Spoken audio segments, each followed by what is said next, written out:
சென்னை ராஜா அண்ணாமலைபுரத்தில் முத்தமிழ் பேரவையின் இசை விழா மற்றும் விருது வழங்கும் விழாவில் முதலமைச்சர் மு.க.ஸ்டாலின் கலைஞர்களுக்கு விருதுகளை வழங்கி உரையாற்றி வருகிறார். அந்த காட்சிகளை பார்க்கலாம். எழுச்சியோடு நடக்கும், பெருமையாக இருக்கும். தொடக்க விழா முடிஞ்சதும் முடிஞ்சு போன அமைப்புகள் எல்லாம் நாட்டிலே உண்டு. ஆனால் தொடங்கின காலத்திலிருந்து இந்நாள் வரையிலே தொடர்ந்து 50 ஆண்டுகளை கண்டு இன்றைக்கு 51ஆம் ஆண்டினுடைய விழாவை நடத்தி கொண்டிருக்கிறது. அதே உற்சாகத்தோடு, அதே ஆக்டிவா அந்த அமைப்பு இருக்கிறது என்று சொன்னால் அதற்கு காரணம், முழு காரணம் நம்முடைய இயக்குனர் அமிர்தம் அவர்கள்தான் என்பதை நான் பெருமையோடு இங்கே குறிப்பிட விரும்புகிறேன். இங்கே எல்லோரும் குறிப்பிட்டு சொன்னார்கள். இசை உலகத்தினுடைய முடிசூடா மன்னராக திகழ்ந்த ராஜரத்னம் பிள்ளை அவர்களுடைய பெயரால் அமைந்திருக்கக்கூடிய இந்த கலையரங்கத்தில் இந்த விழா நடைபெறுகிறது. அத்தகைய ராஜரத்னம் பிள்ளையுடைய பேரில் ராஜரத்னா விருது வழங்க வேண்டும் என்று உத்தரவிட்டவரே நம்முடைய முத்தமிழறிஞர் கலைஞர் அவர்கள் தான். அதேபோல கலைத்துறையில் பெரும் சாதனைகளை படைத்த காரணத்தால் அவரை நாம் கலைஞர் என்று சொல்கிறோம் என்று கருத வேண்டிய அவசியம் இல்லை. கலைஞர்களை மதித்த காரணத்தால் அவர் கலைஞராக விளங்கினார். அத்தகைய கலைஞர் பேரில் விருது வழங்க வேண்டும் என்று நான் கோரிக்கை வச்சேன். அந்த கோரிக்கை ஏற்று கடந்த ஆண்டு புரட்சி தமிழன் சத்யராஜ் அவர்களுக்கு கலைஞர் விருது வழங்கப்பட்டிருக்கிறது.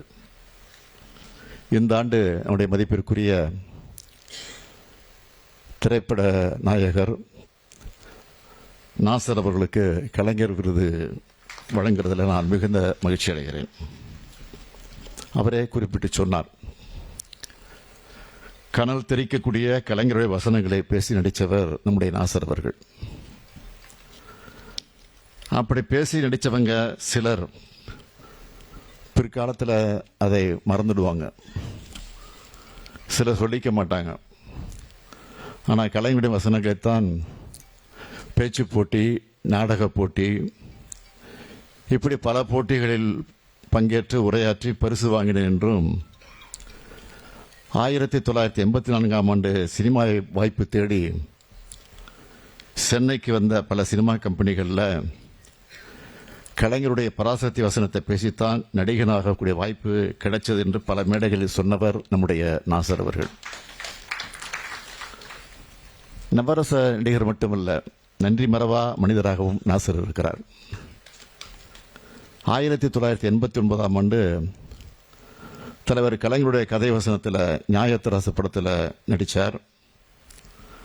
நாசர் அவர்கள் பெரிய நடிகராக வளர்ந்த பிறகு அவரை குறிப்பிட்டு சொன்னார், தென்பாண்டி சிங்கம் எங்கள் தொலைக்காட்சி தொடரில் நடிக்கணும்னு கலைஞர் அவர்கள் அழைப்பு விடுத்தப்போ, பொதுவாக சினிமாவில் பிஸியாக இருக்கிறவங்க டிவி சீரியலில் நடிக்க விரும்ப மாட்டாங்க, வரமாட்டாங்க.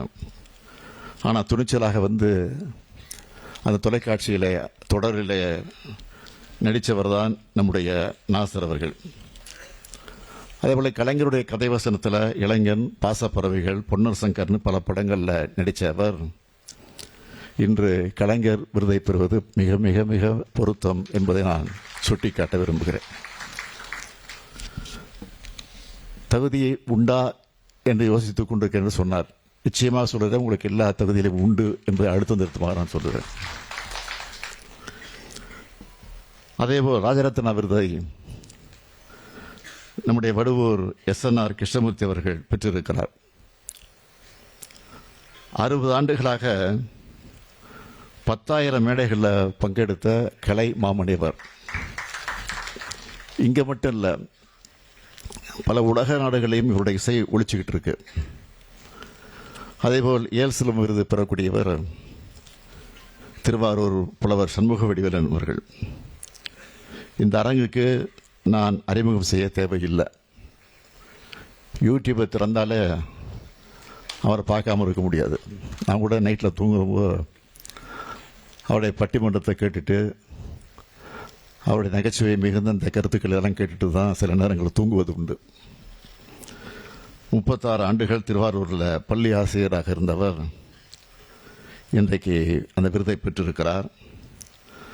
அவருடைய பேச்சு பாடத்தை உலகமே கேட்டிருக்கு. நான் நயமும் நகைச்சுவையும் கலந்த நல்ல தமிழ் பேச்சாளர். நாடு முழுக்க தமிழ் மேடைகளில் வலம் வந்து கொண்டிருக்கக்கூடியவர். அவர் அந்த விருதை பெறுவது உள்ளபடியே பாராட்டுக்குரிய ஒன்று. இசைச்செல்வம் விருதை காயத்ரி வெங்கட்ராகவன் அவர்கள் பெற்றிருக்கிறார்கள். தனது குரலால் அனைவர் மனதையும் ஈர்க்கக்கூடிய இசை கலைஞரா இசை உலகத்தில் தனி இடத்தை பிடிச்சிருக்கக்கூடிய காயத்ரி வெங்கட்ராமன் அவர்கள் அவர் விருதை பெற்றிருப்பது உள்ளபடியே மகிழ்ச்சிக்குரியது. நாட்டிய செல்வம் விருதை அனிதா குஹா பெற்றிருக்கிறார். சென்னையில் இருக்கக்கூடிய மிக பிரபலமான பரதநாட்டியம் ஆசிரியர்களில் ஒருவராக இருக்கக்கூடியவர். இளம் பருவத்திலிருந்து ஆடர் கலைகளை தேர்ந்தவர். நடன நாட்டியங்களின் மூலமாக புகழ் பெற்றிருக்கிறார். ராதா, ராவணன், வள்ளி போன்ற வேடங்களின் மூலமாக பலருடைய மனசிலையும் இடம் பிடித்தவர். இனி செல்லும் இடமெல்லாம் செய்தி. தந்தை டிவியின் வாட்ஸ்அப் சேனலை ஃபாலோ பண்ணினா செல்ல இருக்கும் இடமெல்லாம் செய்தி. இதோ QR கோட் இப்பவே ஸ்கேன் பண்ணுங்க, ஃபாலோ பண்ணுங்க.